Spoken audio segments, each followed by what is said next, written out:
Pukul 7.05 kita mulai ya.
Cek cek, coba dicek lagi suara saya kedengaran jelas nggak ya?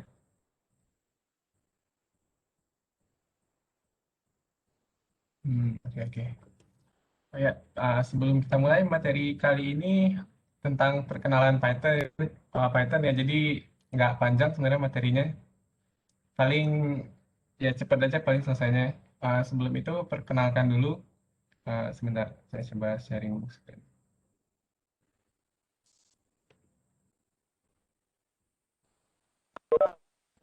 Um,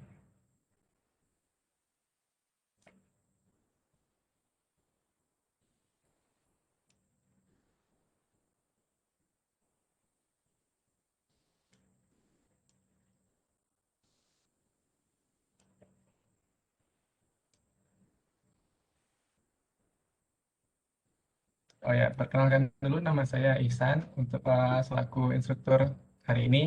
saya salah satu dari 3 instruktur Python buat kelas A. Sama seperti Mas Wisang kemarin, saya lulusan UGM juga, dulunya siswanya Bu Suning juga, bimbingan sama Bu Suning. Eh, Apalagi ya, sebelumnya juga asisten di sini DTS, jadi baru sekarang mulai jadi instruktur.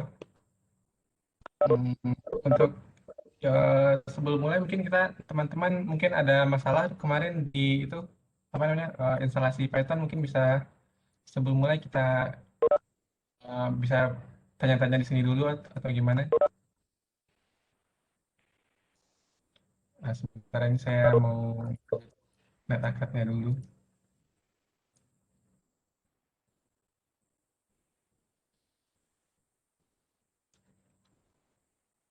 Hmm, Mungkin nanti aja kita mulai materinya dulu aja ya.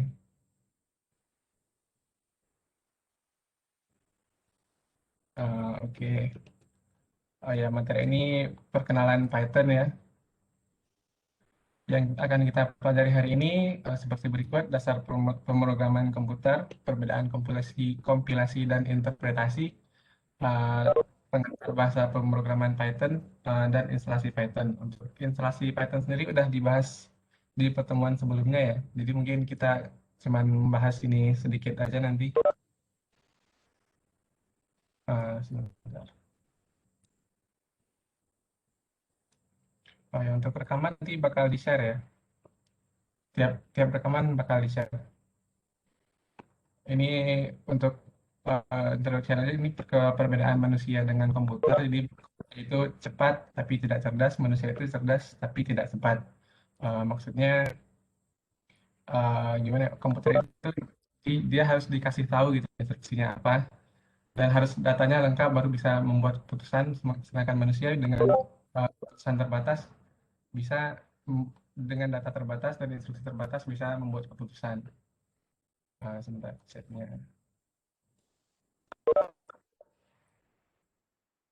Hmm, oh iya, saya lupa. Sebelum mulai ini ya, kemarin diminta apa namanya? Buat on kamera 30 detik. Mungkin coba teman-teman sebentar on kamera dulu. Emang diminta orang Kominfo sih. 30 detik aja nggak lama-lama.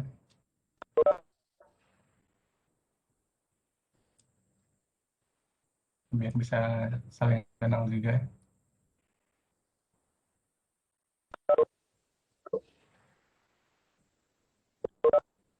Oh ya, masih muda-muda ya.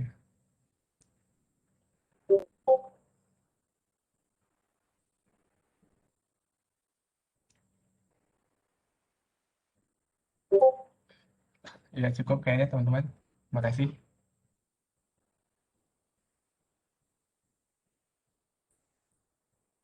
Oke, lanjut materinya. eh, Program komputer. Jadi komputer itu punya namanya instruction list. Itu perintah-perintah yang bisa kita kasih ke komputer yang bisa dilakukan komputer tersebut. Nah, contoh-contohnya ya seperti ini: perintah dasar ada tambah, kurang, kali, bagi. Eh, Namun pasti ada yang lebih kompleks ya. Nah, gunanya kita belajar bahasa pemrograman itu untuk berbicara dengan komputer tersebut, apa, mengasih instruktur tersebut. Soalnya komputer itu tidak mengerti bahasa manusia, atau istilahnya dalam programming itu natural language, bahasa natural ya. Jadi kita perlu bahasa pemrograman buat bicara dengan komputer ini. Eh, ini kira-kira alurnya bahasa pemrograman itu ya, alurnya programan. Jadi dari program ke memori lalu ke CPU. Untuk komponen bahasa sendiri, eh, ini konteksnya bisa bahasa pemrograman, bisa juga bahasa manusia, bahasa natural gitu ya. Ada 4 komponen: ada alfabet, leksis, sintaks, sama semantik. Alfabet itu seperti kita ketahui bersama, hanya huruf atau simbol-simbol yang kita pakai. Begitu juga dengan bahasa pemrograman, konteksnya sama. Terus ada leksis atau kamus, dictionary, yaitu kata-kata yang dipakai di bahasa tersebut. Misalnya di bahasa Python ada kata eh, for itu, artinya kata for di Python ini dan kata for di bahasa kita kan artinya beda. Jadi kita tetap perlu tahu eh, apa namanya, kamus-kamus bahasa-bahasa yang kata-kata dipakai di tiap bahasa pemrograman. Selanjutnya ada sintaks. Sintaks ini seperti grammar dalam bahasa manusia. Jadi aturan-aturan struktur kalimat, kalau strukturnya salah nanti codingannya akan error. Begitu juga dengan bahasa manusia. Kalau strukturnya salah bakal nggak masuk akal gitu. Terakhir ada semantik. Semantik ini artinya kalau semantiknya benar, bahasanya itu bisa dimengerti, bisa masuk akal gitu. Contohnya di sini kalau teman lihat di NetAkad ya, contohnya semantik itu misalnya saya memakan donat, itu secara semantik dan secara sintaks benar. Tapi semantik yang salah itu contohnya donat memakan saya. Dia kan secara sintaks benar, tapi secara semantik nggak benar karena nggak masuk akal gitu. Kira-kira seperti itu. Hmm. Ya, selanjutnya ini perbedaan bahasa manusia dan bahasa mesin. Ini ada tingkat-tingkatannya. Bahasa manusia itu makin dekat soal suatu bahasa pemrograman dengan bahasa manusia, semakin tinggi levelnya. High level gitu ya, high level sampai paling bawah low level.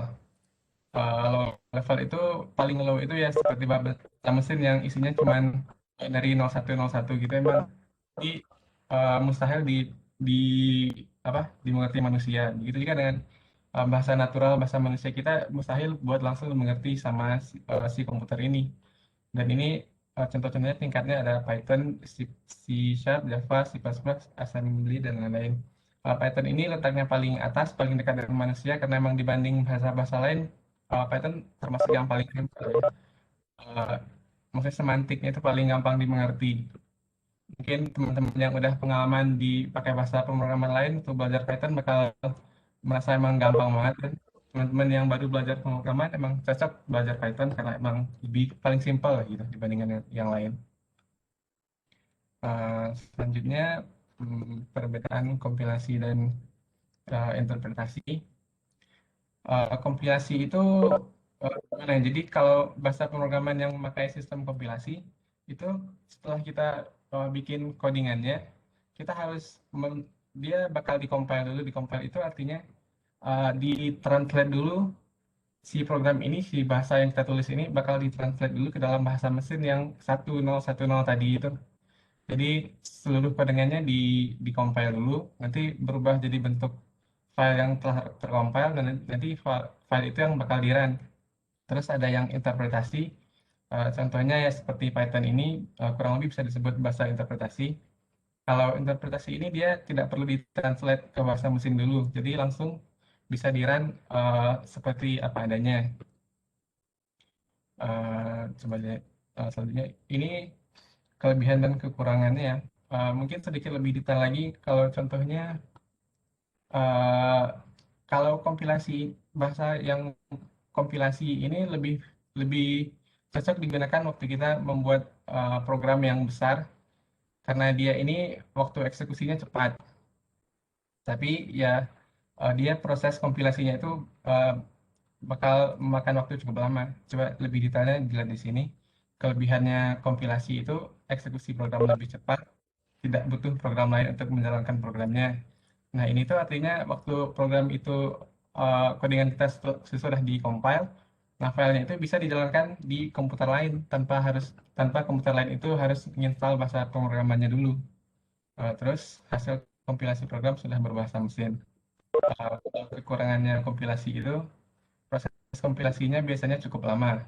Nah, ini karena setiap program itu harus dikompil dari awal sampai akhir, emang biasanya kalau program gede bakal makan waktu. Terus perangkat keras yang beda butuh proses kompilasi yang berbeda pula. Ini itu maksudnya kalau misalnya teman-teman sekarang bikin program di Windows, nge-compile di Windows, nanti kalau perlu bakalan di Mac, bakal perlu nge-compile lagi gitu, beda lagi. Selanjutnya kalau interpretasi itu kelebihannya bisa langsung dijalankan tanpa kompilasi. Jadi bisa langsung gitu. eh, Kalau langsung jalan itu dia lebih cepat gitu. Kode dan program sama. Ya maksudnya ya tadi itu sebentar. Eh, Kekurangannya interpretasi itu eksekusi program lambat. Jadi kalau bedanya kalau interpretasi ini kalau programnya panjang banget itu dia bakal lebih lama daripada bahasa kompilasi. Kalau kompilasi emang lama cuman waktu kompilasinya doang, waktu di compile doang. Setelah di compile dia bakal run lebih cepat. Sedangkan bahasa interpretasi bakal selalu lama karena tiap run harus dari awal sampai akhir lagi untuk program yang gede. Hmm, untuk menjalankan kekurangan selanjutnya dari interpretasi itu, untuk menjalankan program butuh program lain. Maksudnya kalau kita sekarang bikin program Python di komputer, misalnya saya bikin komputer di komputer saya program Python. Nah, untuk bisa ngeran di komputer teman saya juga harus nginstal Python juga. Ini cuman garis besar ya perbedaan kekurangan kelebihannya, perbedaannya kompilasi dan interpretasi. Sebenarnya Python sendiri juga bisa di-compile ya programnya, bisa di run, bisa diubah jadi bentuk .x, .exe juga. Dan mungkin bahasa kompilasi lain juga bisa dijadikan programnya berbentuk interpretasi. Contoh-contohnya yang kompilasi ini mungkin ada Java, C, dan sebagainya. Kalau interpretasi ini ada Python, PHP, dan sebagainya. Ini sedikit tentang Python. So,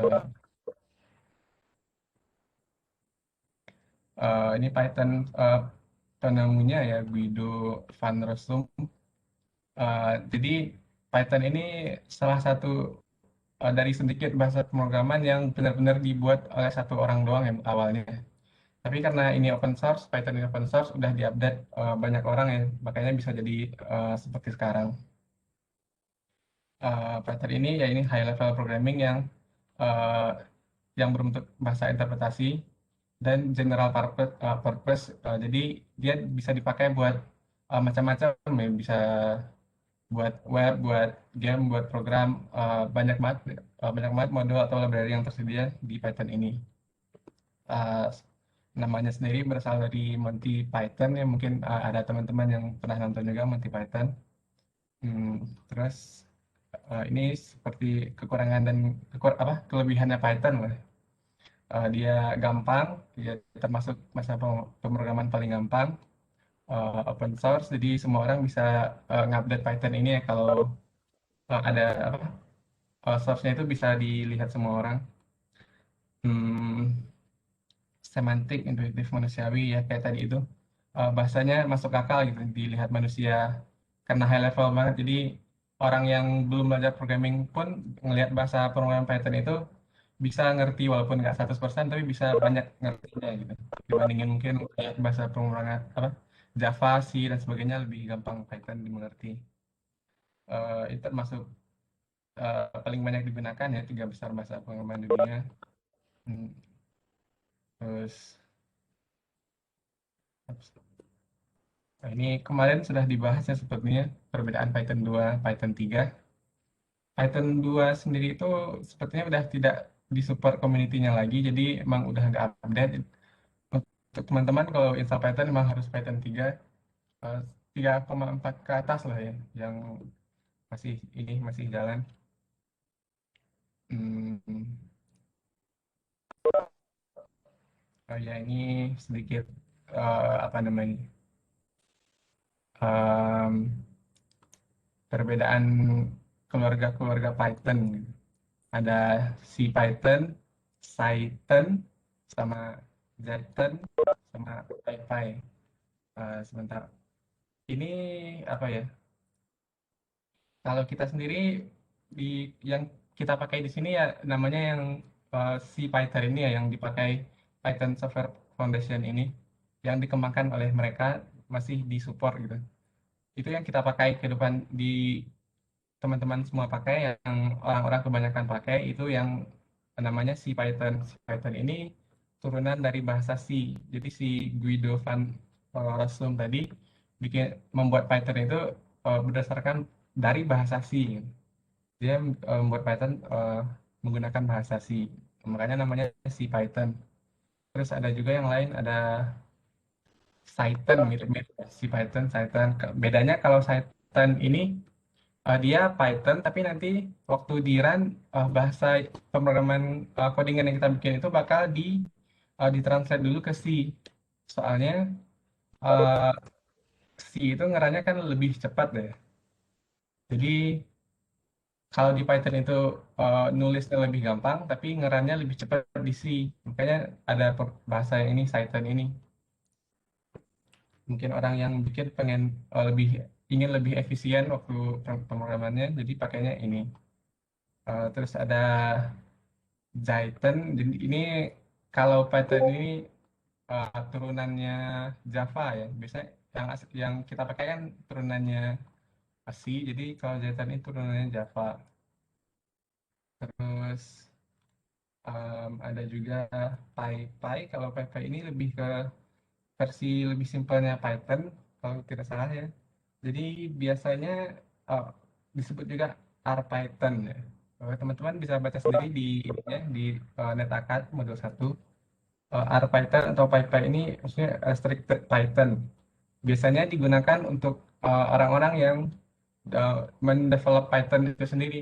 Jadi sebelum apa nge-publish fitur baru untuk Python, biasanya mereka testing di menggunakan PyPy ini karena mungkin lebih cepat juga dibandingin Python biasa. Tapi kalau kita di kehidupan sehari-hari biasanya ya pakai yang si Python tadi, nggak perlu pakai ini. Hmm,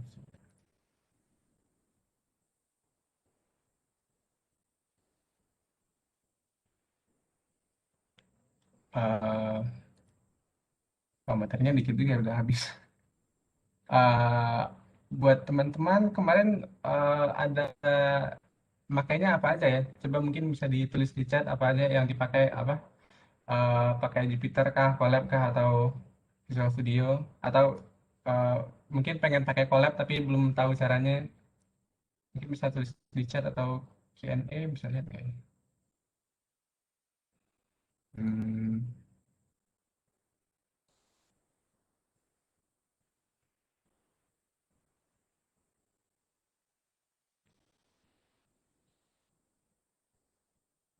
oh, banyak yang VS Code ya.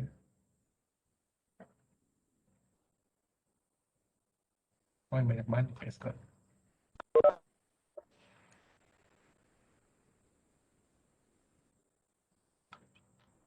Hmm, ya kalau saya sendiri sih pakainya yang Jupyter Notebook karena dulu saya belajar Pythonnya awalnya buat itu ya data science. Jadi kalau Jupyter Notebook ini dia udah lengkap modul-modul library-library berhubungan data science. Jadi eh, makanya saya pakainya itu gitu. Jadi nggak perlu install modul-modul tambahan. Mungkin kalau pakai VS Code dan yang lain-lain kan harus install yang lain modul-modulnya dulu ya. Hmm, hmm. Apa kemarin tuh ada yang masih ada masalah nggak ya? Masalah ini apa namanya eh, instalasi atau apa gitu atau ada pertanyaan apa? Soalnya materinya pendek banget, udah habis. Saya cari lagi di ini materinya di akad.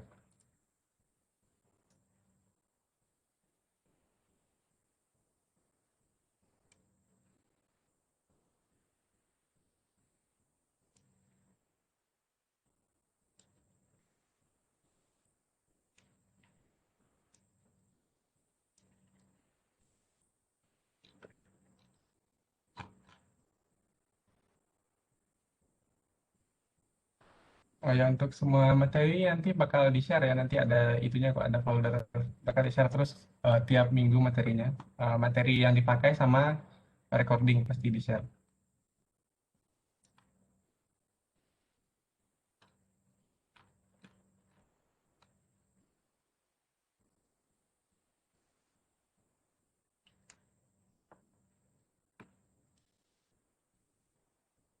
Teman-teman di sini kayaknya udah ini sih ya pengalaman ngoding semua kebanyakan jadi kayaknya nggak ada masalah juga.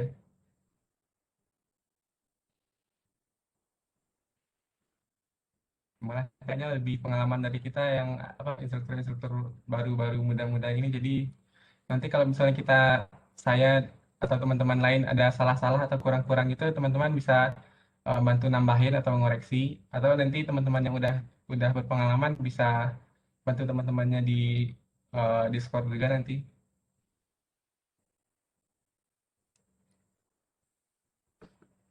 ini belum pengalaman Python. Python gampang sih gitu ya, lebih simpel.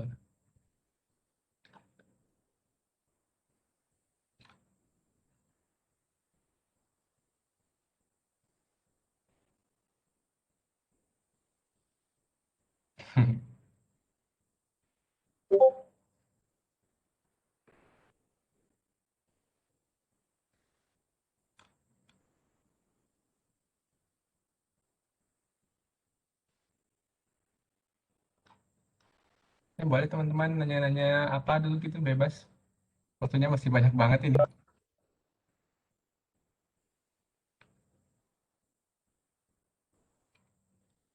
Atau malah mau ngomong nih silakan raise hand.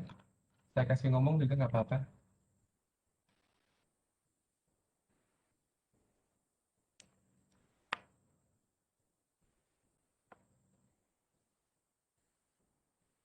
Nah, ini install Jupyter Notebook nggak harus pakai Anaconda sih. Cuman kalau Anaconda itu dia lebih ini udah termasuk Jupyter Notebook juga dan termasuk program-program lain juga yang berhubungan biasanya berhubungan ke data science. Nah, coba saya buka ininya ya, Anaconda itu. Kayaknya di Wisang kemarin juga udah ini udah demoin juga misal Anaconda. Oh, install Jupyter Notebook ya. Baik. Kalau Anacondanya sendiri emang berat sih misalnya. Mungkin bisa langsung install Jupyter Notebook bisa di googling. Anaconda emang berat itunya.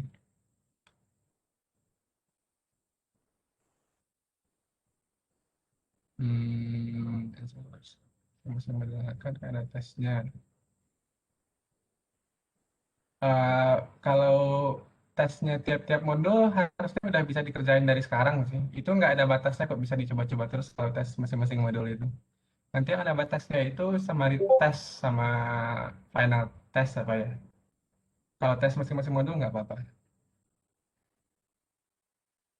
Hmm, Python bisa buat OOP. Bisa nanti kalau nggak salah di modul berapa ya? 5 apa ya?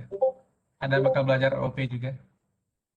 Dan OOP-nya Python juga lebih lebih simpel daripada OOP bahasa lain.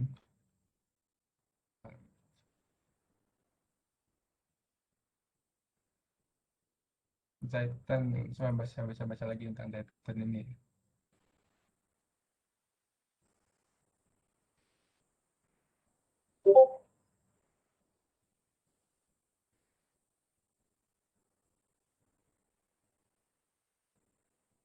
Detailnya sih saya kurang tahu juga tentang Python, tapi kalau menurut di NetAcad ini lebih ke kombinasi gitu ya Java sama Python. Jadi em, Python itu dia bisa pakai infrastrukturnya Python sama Java, jadi bisa kombinasiin keduanya. Secara fitur Java kan memang lebih lengkap dari Python, tapi secara penulisan Python itu lebih fleksibel, jadi mungkin ini gabungan kedua-duanya gitu.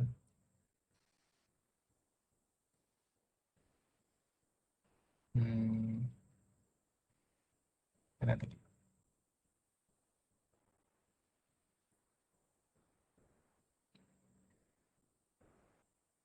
Maka setiap pertemuan nanti akan ada kuis atau kuisnya di modul tes dan akad. Oh ya, kuisnya cuma di modul tes dan akad ya. Kita juga nggak mungkin juga ngasih tugas lagi ke teman-teman kan semuanya udah pada kerja pasti capek juga udah kerja masuk apa live session ini tiap hari pasti capek kan jadi paling yang di modul net akad doang itu juga bebas ngerjainnya bisa diulang-ulang. Waktu itu dibilang sumsuming jangan dikerjain dulu. Oh, itu yang jangan dikerjain dulu samaritas ya. Itu samaritas itu setelah modul 4. Jadi ada 2 kali samaritas habis modul 4 dan habis modul 8. Dia kalau nggak salah ada 8 modul di pelatihan ini. Yang samaritas yang dihitung ya kalau tes modul buat pelatihan. Ya, samaritas itu nanti samaritas 1 itu syarat buat lanjut ke materi modul 5 dan seterusnya. Kalau tes ya kalau samaritas 2 itu eh, buat final test, syarat buat ikut final test. Jadi harus lulus samaritas 2 baru bisa ikut final test. Untuk dunia kerja sendiri, saya harus lebih prefer menggunakan Jupyter atau VS Code. Kalau saya ngelihatnya sih, kalau buat data science, emang kebanyakan ininya apa ya, apa namanya Jupyter Notebook ya, karena emang udah pakai apa namanya modul-modul library-library yang berhubungan ke data science itu udah termasuk di sana, udah keinstall, jadi kita nggak perlu nambah-nambah kayak install Pandas, Matplotlib, apa NumPy dan sebagainya itu udah ada di sana, jadi nggak perlu nambah-nambah. Makanya kebanyakan buat data science pakainya Jupyter Notebook. Mungkin saya tunjukin awal.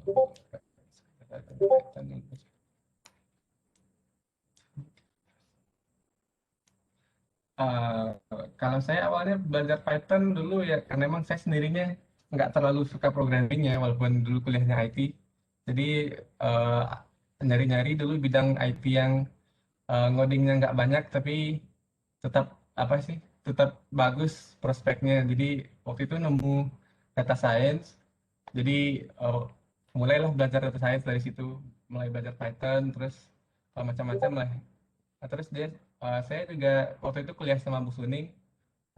Kebetulan Ibu Bu Suning nawarin apa ya topik skripsi berhubungan sama data science juga. Jadi saya ngambil topik itu. Jadi belajar Pythonnya sambil jalan gitu, sambil jalan sambil skripsi. eh Gitu ya. Terus apa ya? Hmm,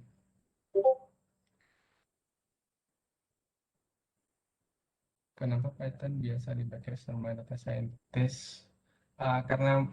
Karena emang model-model library-library yang banyak buat data science itu adanya di Python. Sekarang itu yang buat data science itu bahasa pemrograman yang dipakai paling banyak itu cuma dua, Python sama satu lagi namanya R. Nah, tapi R ini benar-benar cuma dipakai buat data processing gitu doang, jadi nggak banyak yang bisa gitu. Jadi karena Python general purpose udah banyak yang bisa dan sekarang library buat data science-nya udah banyak banget, udah lengkap banget, makanya kebanyakan orang nyarinya yang Python gitu. Jadi nggak cuma bisa data doang, bisa yang lain juga. Kalau R itu terlalu spesifik. Dari jadwal ada tentang capture dua simultas, apakah tes tersebut dikerjakan bersama sesuai jadwal atau pada saat itu kita membahas soal-soalnya. Nah, ini saya belum tahu fixnya gimana ya. Makanya kemarin itu disuruh ini dulu, tahan dulu summary testnya. Nanti mungkin bakal diinfoin setelah beberapa pertemuan selanjutnya ya, gimana tentang summary test ini. Tapi kayaknya kemarin teman-teman udah ada yang ngerjain summary test satu juga ya. Nah itu ya tunggu info selanjutnya lagi aja tentang samaritas ini. Karena mas saya benar-benar belum tahu Konda itu apa ya. Konda ini ya kayak paketnya Python itu ada sih. Apa ya misalnya sebentar ini tuh Anaconda kelihatan nggak ya di layar saya ini Anaconda Navigator. Jadi kalau teman-teman install Anaconda di dalamnya bakal ada kayak gini, ada konsolnya Anaconda, Jupyter Lab, ada Jupyter Notebook, ada Orange. Orange ini kalau teman-teman belajar data mining bisa pakai Orange ini enak juga. Jadi kayak di dalam ini pakai drag and drop gitu aja, interaktif gitu. Ini ada Spider, ini juga IDE-nya, salah satu IDE-nya Python, lumayan bagus juga. Ini juga termasuk VS Code VS Code juga ternyata dalam Anaconda.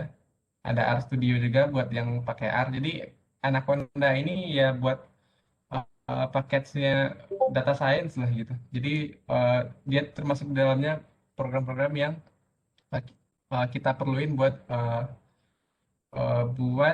data science lah buat keperluan kita.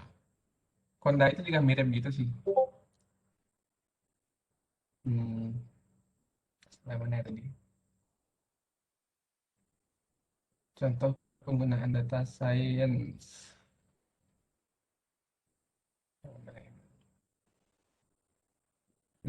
Apa ya contohnya? Bentar, saya cari bentar ya. Hmm,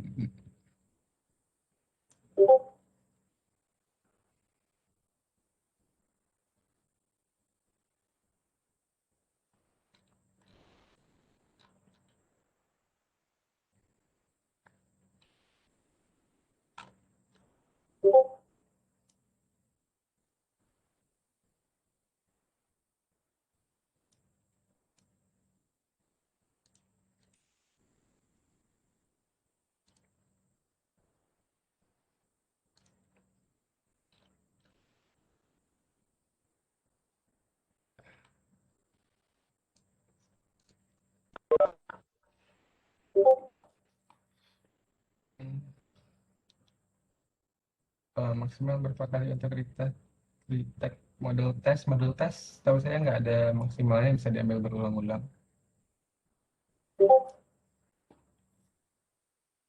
Kalau Bu Suning udah dokter kah?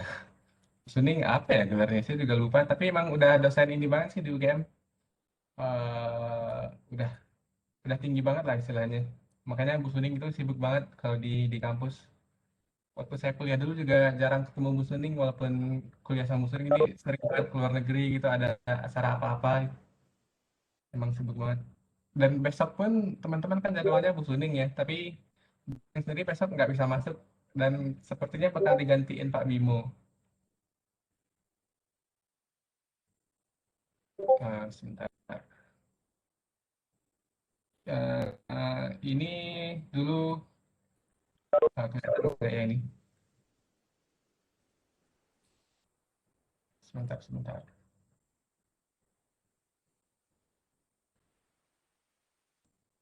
Bisa digabung nggak ya?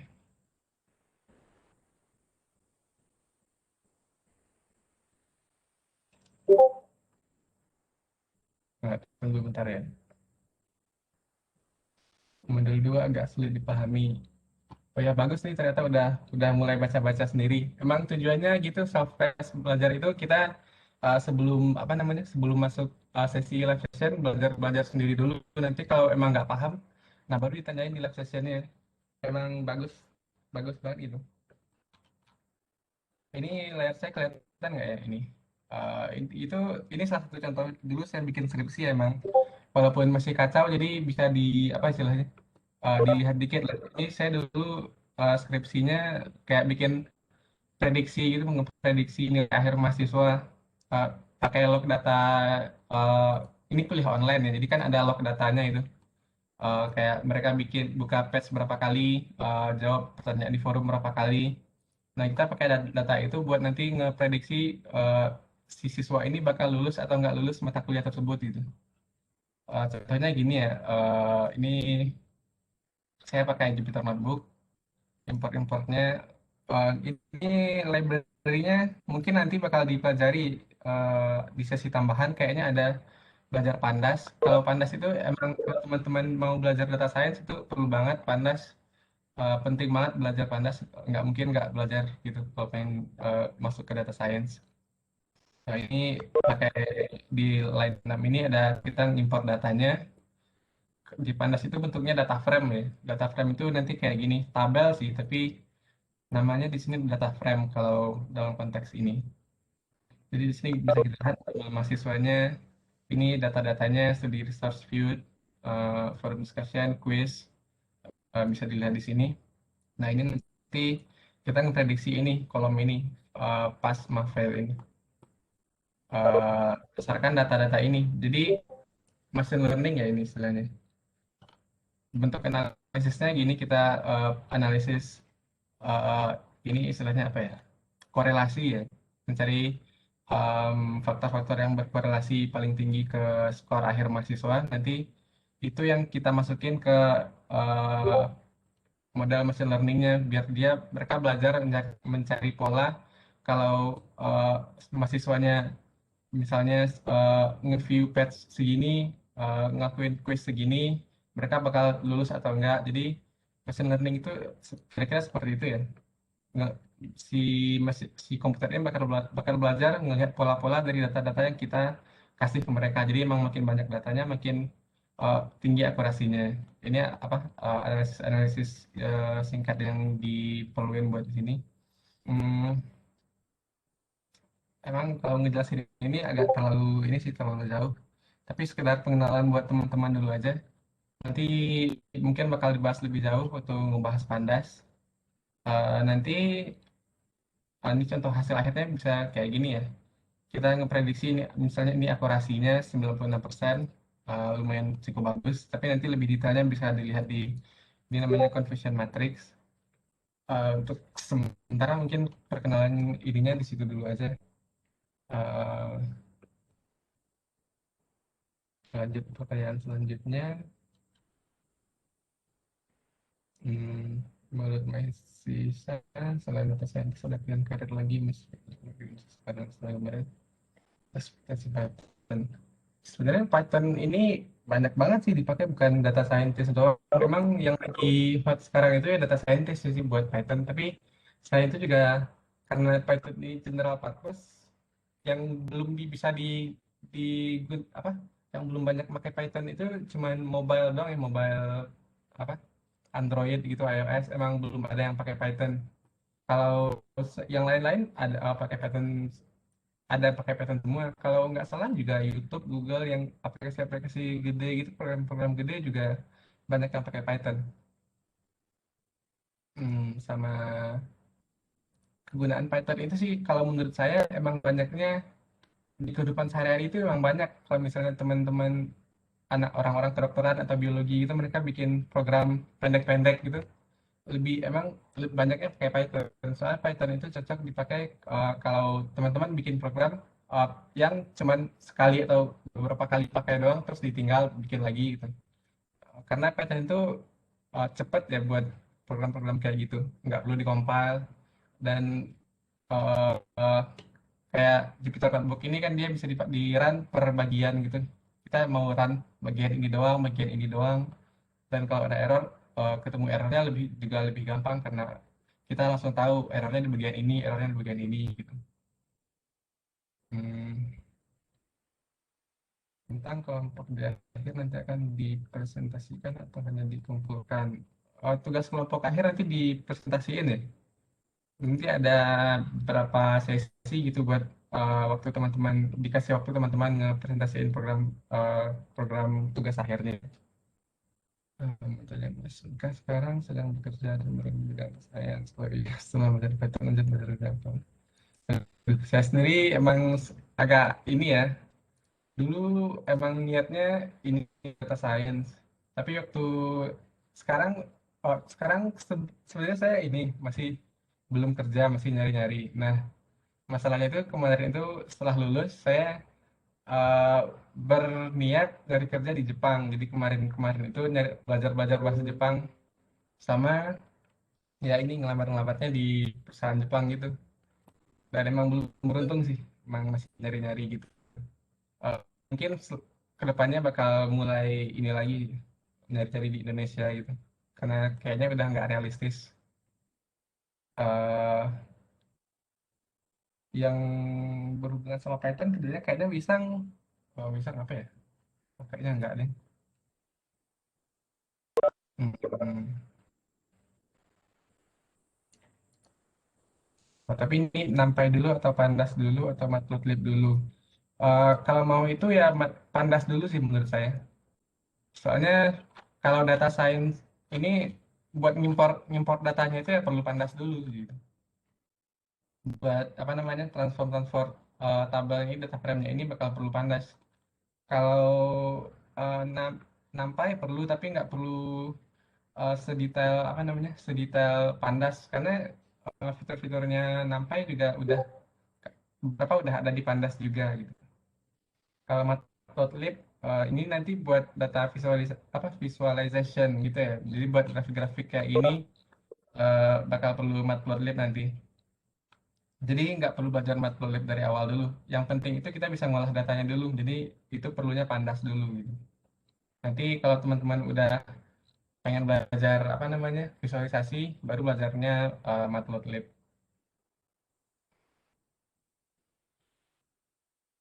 Kalau kalau boleh disimulasikan penggunaan beberapa project yang pakai Python, terima kasih. Hmm, Kalau di saya sendiri simulasi apa ya? Ya paling bisa nyontohin ini sih. Lainnya program yang saya pernah bikin itu ya kayak data web crawler gitu, jadi agak susah juga simulasinya. Hmm, Nanti itu kan belajarnya ada TK Inter, Pandas sama apalagi ya satu lagi. Flash ya, Flash. Mungkin yang paling enak disimulasiin itu menurut saya TK Inter itu. Soalnya itu nanti buat bikin GUI gitu ya, Graphical User Interface. Jadi nanti waktu di run bakal muncul UI-nya lebih enak gitu buat presentasi. Uh, TK Enter sendiri menurut saya nggak terlalu rumit sih. Cuman kurang tak saya sendiri belum mendalami juga TK Inter. Mungkin nanti siapa yang dapat bikin TK Inter bisa ngejelasin lebih dalam kepada teman-teman. Hmm. Anaconda itu berbayar. Anaconda setahu saya enggak sih. Saya udah pakai lama ini Anaconda enggak bayar apa-apa. Contoh modal pengaplikasian Python di kerjaan seperti apa ya? Mesti mengerti Python itu seperti apa. Emang karena kebanyakan ngelihat Python itu sebagai toolsnya data science, emang kayak outputnya itu cuman gini data-data gini kalau data science ya. Tapi kan nanti Python itu juga bisa dipakai buat bikin web, bikin program macam-macam. Jadi toolsnya outputnya macam-macam juga. Ini Mbak ya. Outputnya macam-macam. Kayak tadi itu TK Inter itu buat bikin graphical user interface gitu kayak programnya Windows ini bisa ada tampilannya, ada tombol-tombolnya kayak gitu. Kalau Flash itu kan nanti buat apa ya istilahnya? Buat web ya. Frameworknya kayak gitulah. Kayak Laravel atau apa dulu. Saya udah lupa dulu belajar web. Hmm. Kalau mengenai karir data scientist di Indo ada freelance atau remote job. Kalau ada bisa kasih referensi di mana Mas? Aduh, kalau saya sendiri freelance pasti ada ya remote job. Kalau eh, di mana nyarinya saya sendiri belum tahu. Dulu ada bisa ngasih tahu web buat nyari-nyari apa kerjaan freelance gitu buat ya nanti saya coba nanya Wisang ya atau bisa langsung nanya Mas Wisang sendiri soalnya dia dulu pernah kayaknya apa nyari yang freelance ini. Ya sudah pernah ditanyakan mau bertanya apakah penggunaan Jupyter Lab dan Jupyter Notebook. Nah, sebenarnya nggak terlalu beda sih. Coba saya buka Jupyter Lab ya. Notebook, sebentar mana ini? Kalau ini kan Jupyter Notebook ya. Kalau ini bisa nggak? Oh nggak bisa. Gimana ya dulu bukanya Jupyter Lab?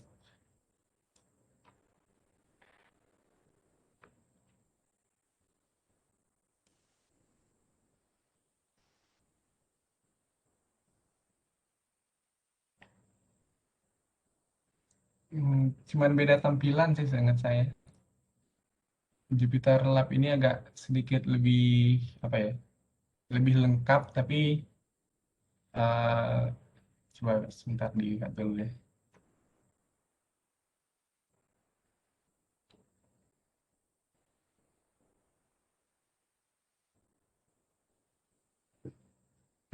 Ya Jupyter Lab itu gini ya tampilannya. Jadi bisa lihat folder gini. Ada apa lagi ini? Bisa lihat terminal yang lagi running. Istilahnya toolsnya yang disediain di sini lebih banyak. Ada tab-tab di sini juga. Terus kalau dibandingin Jupyter Notebook, dia cuman simple gini. Tapi intinya sama sih. Cuman beda tampilan doang. Kayaknya Jupyter Notebook lebih ringan karena emang tampilannya lebih simpel. Makanya kebanyakan orang setahu saya pakainya yang Jupyter Notebook. Hmm, lagi ya.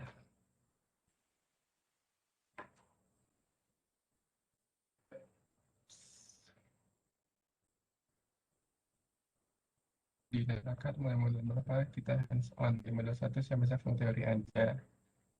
Mas, Mas Hussein siapa? Apakah lebih efektif jika langsung hands on atau tidak? Di modul 2 udah hands on kayaknya udah mulai belajar tipe data basic input output gitu. Coba aja mungkin bisa langsung hands on sendiri nggak apa malah lebih bagus.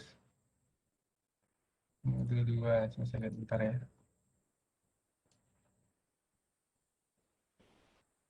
Udah mulai belajar-belajar apa ya? Perintah-perintah dasar, input, print dan sebagainya itu sebenarnya kayaknya udah mulai di modul 2. Emang modul satu ini nggak ada full materi doang sih, emang dikit banget juga. Makanya kayaknya nggak bakal lama juga kita di sini. Materi yang dibahas nantinya hanya di Natakat saja atau ada materi lain yang di luar Natakat.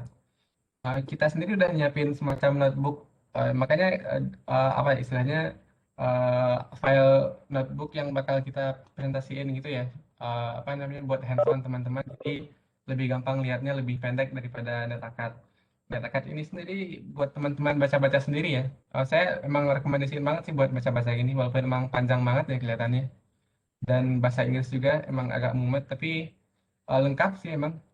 Saya kemarin ngulang-ngulang baca-baca ini lagi, ternyata emang dulu waktu kuliah apa banyak yang kelewat, terus waktu baca-baca ini jadi tahu lagi gitu. Emang panjang banget sih. Jadi saya sharing mungkin sisain apa lebihin waktu dikit sambil baca-baca ini sambil apa namanya dengar musik, dengar podcast gitu. Emang bagus sih. Nanti waktu live session baru nanti yang dibaca di nantakan itu kalau yang nggak ngerti baru bisa ditanyain gitu. Dan materi kita yang bakal kita tunjukin di live session itu nanti notebooknya atau apapun nanti presentasi bakal di-share ya. Jadi teman-teman nggak perlu cemas. Mas mau tanya masalah mesin learning kalau misalkan sudah dibuat modelnya lalu mau diambil custom lain itu bisa nggak, jadi bukan sekedar membuat model aja. Harusnya sih bisa, tapi ya kebetulan emang saya sendiri belum pernah sejauh itu. Dulu saya pernah cuman sampai embed ke yang sistem dibikin di Python gitu juga, pakai TK Inter gitu.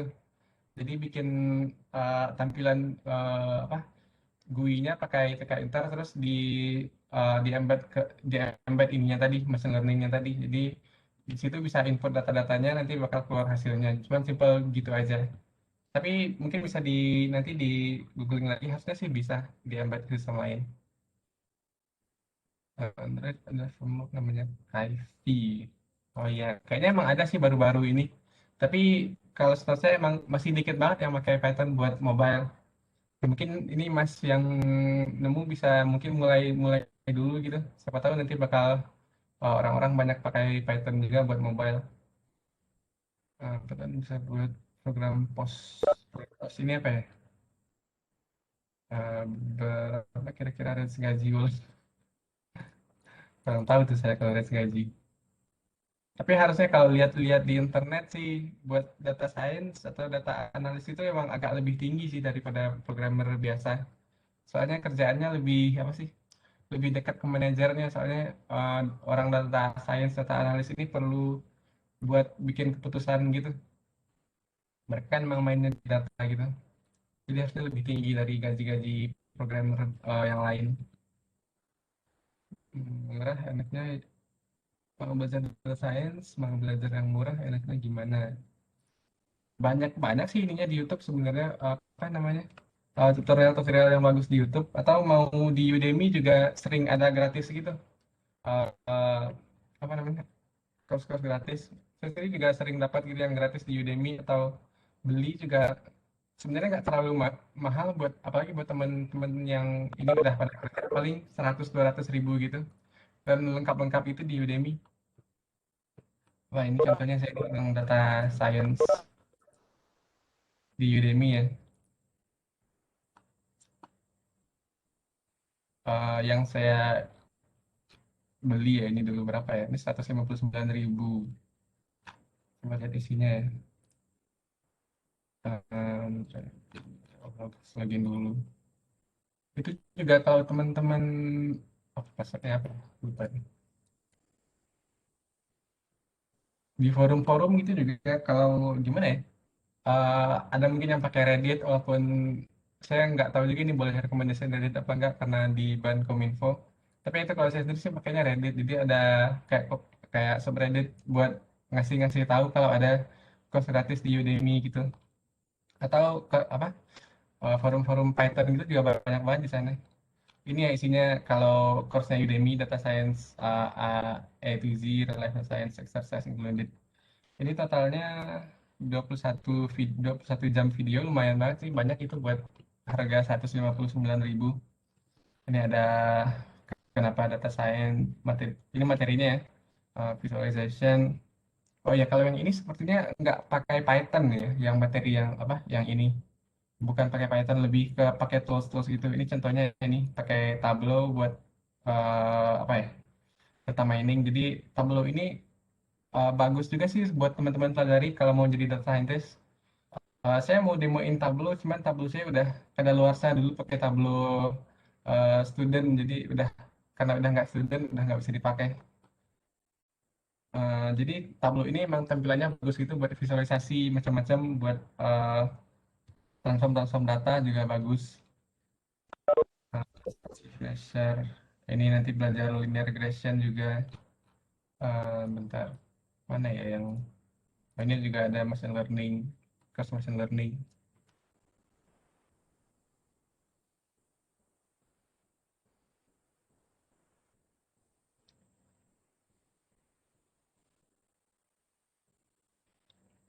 Oh, langsung di play, bentar-bentar. Lihat course-nya dulu aja ya. Konten, mana ya lihatnya? Oh ya ini ya. Saya lupa ini harganya berapa. Paling juga harganya sekitar segitu sih. Worth it sih buat harga 100-200 ribuan. Kalau ini malah videonya 4 jam lebih panjang lagi. Ini tentang apa ya? Gambaran umumnya machine learning, apalagi deep learning, AI, belajar macam-macam regresi, klasifikasi. Dan ini juga sepertinya course-nya malah ada ini diajarin sama Python dan R juga. Jadi mungkin teman-teman juga tertarik belajar bahasa pemrograman yang ini R. Itu lebih spesifik dari Python buat ini, buat machine learning, buat data science. Nah, contoh-contoh itu ya yang bisa teman-teman apa resource-nya. Eh, Kalau mau buat kerja cuma pelajari web untuk dan dengan share penjelasan. Oh, yang dari Mas Ipang nih share tentang apa nih kode aplikasi apa ya, ERP ya. Yang dari Mas Abdullah ada katanya bisa dari Dekilab atau Sandberg. Oh ya, Dekilab juga ada ini ya. Ternyata sekarang pelatihannya di Kominfo DTS juga kayaknya ada Dekilab juga buat yang ini data science khusus data science gitu. So, mungkin nanti teman-teman setelah belajar Python di sini mungkin bisa ikut itu atau mungkin nunggu periode data S selanjutnya bakal ada mungkin mereka bakal buka lagi yang Dekilab yang data apa yang kelas data science bisa belajar di sana juga. Hmm,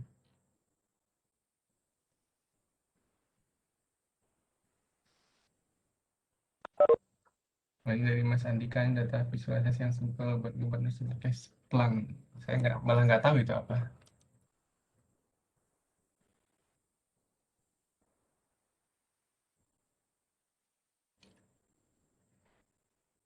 Jadi teman-teman ini emang sepertinya udah banyak yang pengalaman banget nih. Ini bisa share-share sama teman-teman yang lain.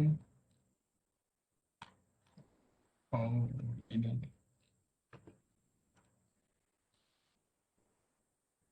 Buat data visualisasi yang kayaknya juga dari Google ada toolsnya gini juga. Saya bisa lupa namanya apa. Malah ya lebih bagus juga sih gini. Kayak kalau gini kan nggak perlu ngoding gitu. Sama kayak Tableau tadi juga nggak perlu ngoding.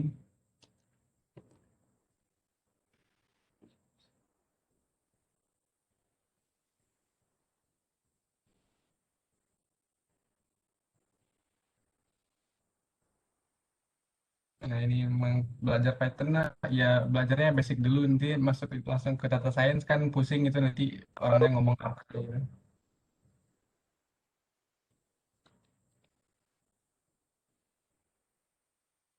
Makanya udah ada yang nyari ini dari tim. Tapi timnya kayaknya nggak bisa ini ya, dibagi kominfo atau apa gitu kemarin. Ya berharap aja dapat tim yang enak. Tapi harusnya enak semua sih, kayaknya udah banyak yang jago-jago di sini.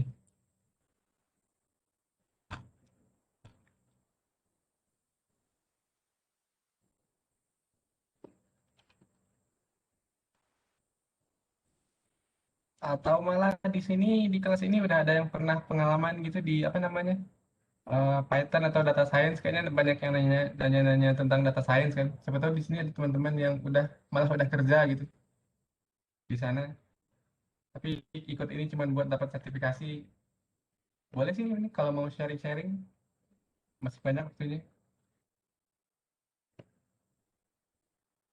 Tahun kemarin banyak yang buat apa? Apakah harus UI? Tahun kemarin, nah itu dia tahun kemarin itu nggak bukan kayak gini sih sistem ujiannya. Tahun kemarin itu gimana ya? Lebih kayak soal gitu sih. Kita kasih soal, mereka nyari ngoding jawabannya. Makanya sekarang Kominfo minta hasil akhir teman-teman itu harus ada hasil akhir yang bisa ditunjukin gitu loh. Makanya bentuknya sekarang teman-teman harus bikin program sendiri bisa dalam bentuk UI itu pakai TK Inter atau mungkin data analisis pakai Pandas atau buat apa website simple pakai Flash gitu. Soalnya Kominfo pengennya gitu, makanya agak dirubah dikit tahun yang apa pelatihan periode ini. Mudah-mudahan nggak harus pakai UI, nggak pakai UI, mending engine backend. Yang backend mungkin bisa pakai Flash gitu ya. Untuk penyampaian nama anggota kelompok kira-kira kapan ya Mas? Dan berapa lama bisa pekerjaan kelompok? Ya, kalau itu waduh lebih ke Kominfo lagi ya itu saya sendiri juga kita sendiri instruktur juga belum dikasih tahu ya. Coba saya lihat jadwalnya lagi gimana ya. Hmm,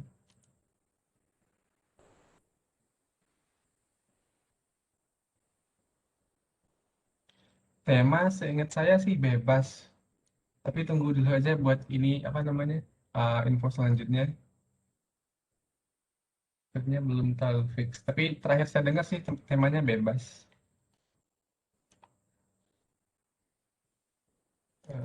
Jadwal.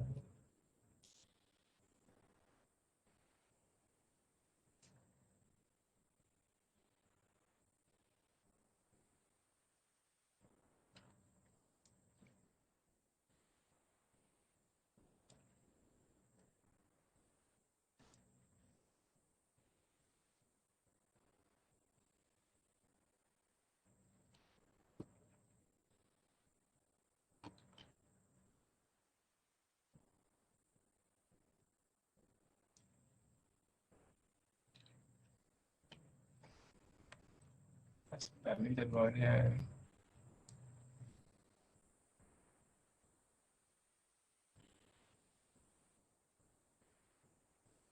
Um, di mana ya? Kapan ya diumuminnya?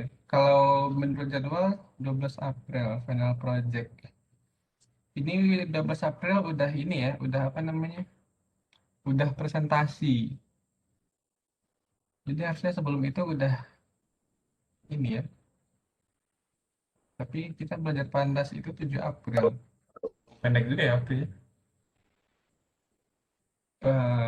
Ya tunggu infonya lagi aja ya. Kita sendiri instruktur belum belum tahu juga gimana jadwalnya nanti. Pembagian tugasnya, pembagian temanya, pembagian kelompoknya juga.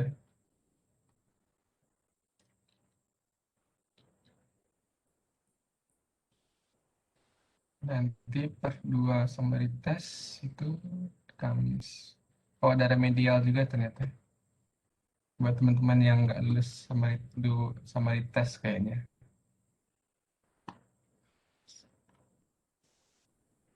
Oh ya, ini jadwalnya kita sekarang ini 22 Maret Introduction to Python. Besok itu belajar ini tipe data, variable, basic input output, basic operator. Dan kayaknya juga besok Bu Suning digantiin Pak Bimo ya namanya. Dosen TETI juga, dosen UGM juga. Ada terus modul 3 Boolean.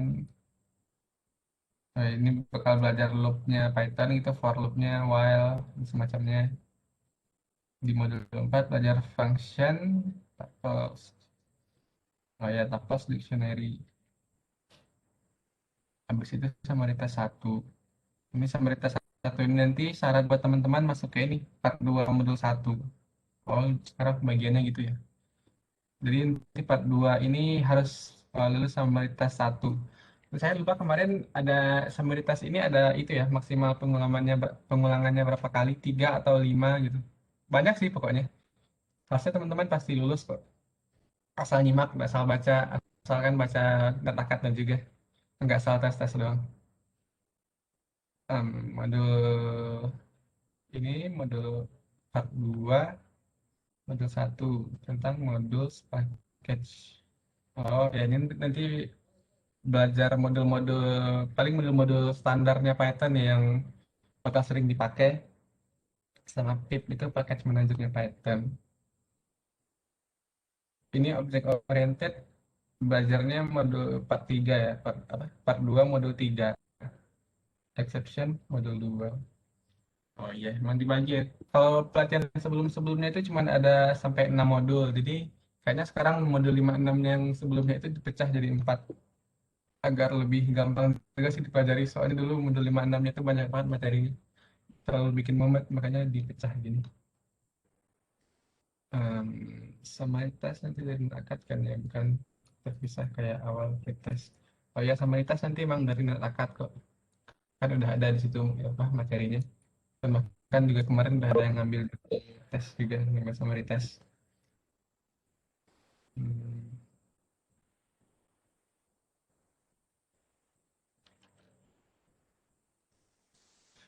ada pertanyaan lagi teman-teman, bebas sih pertanyaannya ini.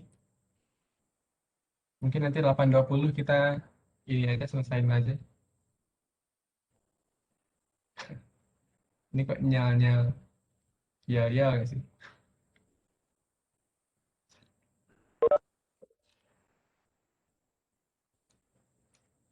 Hmm,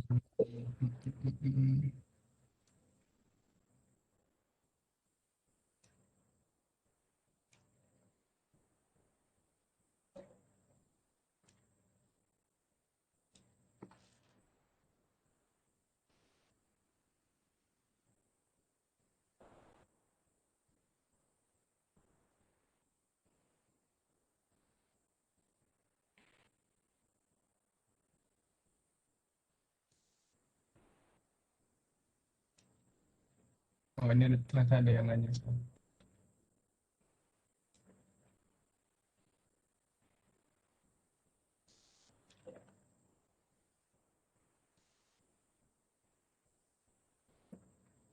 Ada lagi nggak nih teman-teman? Atau kita udahin sampai di sini? Masih sisa banyak sih sebenarnya waktunya.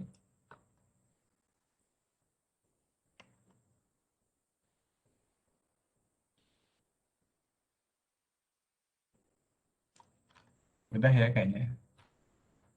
Oh, oke deh. Apa ya? Terus saya stop sharing dulu.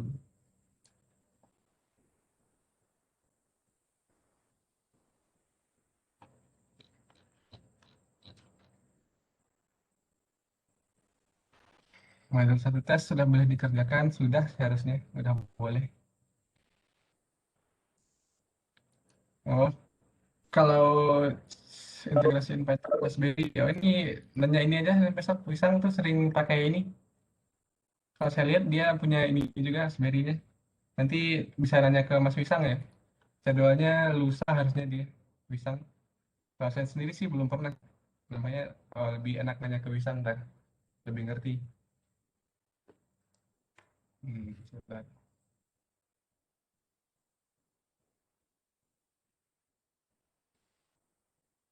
Ya udah nggak ada ini. Kita udahin aja ya. Ini teman-teman sebelum di apa namanya? Sebelum selesai ya seperti biasa Kominfo minta ini on kamera dulu sebentar 30 detik. Jangan malu-malu.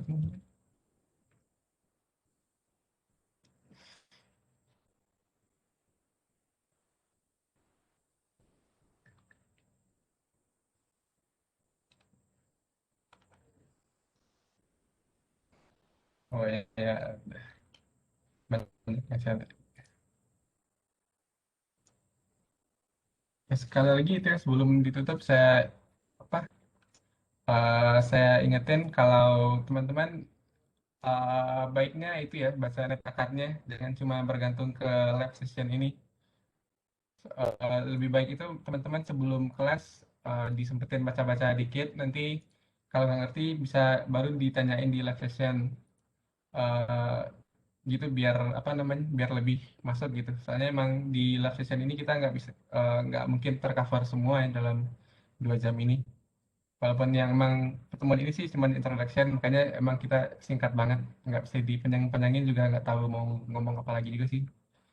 Udah teman-teman boleh off lagi kameranya.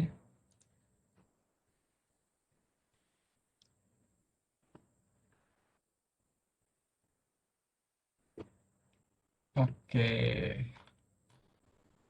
Ya, makasih banyak buat teman-teman yang udah hadir. Ada 73 peserta, 73 termasuk saya ya. Berarti ada 28 orang yang nggak masuk ya. Nggak apa-apa lah ya. Lumayan banyak sih 73. Ya mudah-mudahan teman-teman tetap ini terus ya, ngikutin sampai akhir. Mudah-mudahan nggak berhenti-berhenti di tengah jalan. Soalnya lumayan sih kayaknya ini sertifikasinya Cisco bagus. Jadi ya gitu, semangat teman-teman. Semoga berhasil sampai ininya, sampai terakhir nanti. Saya tutup ya, saya matiin recordingnya dulu.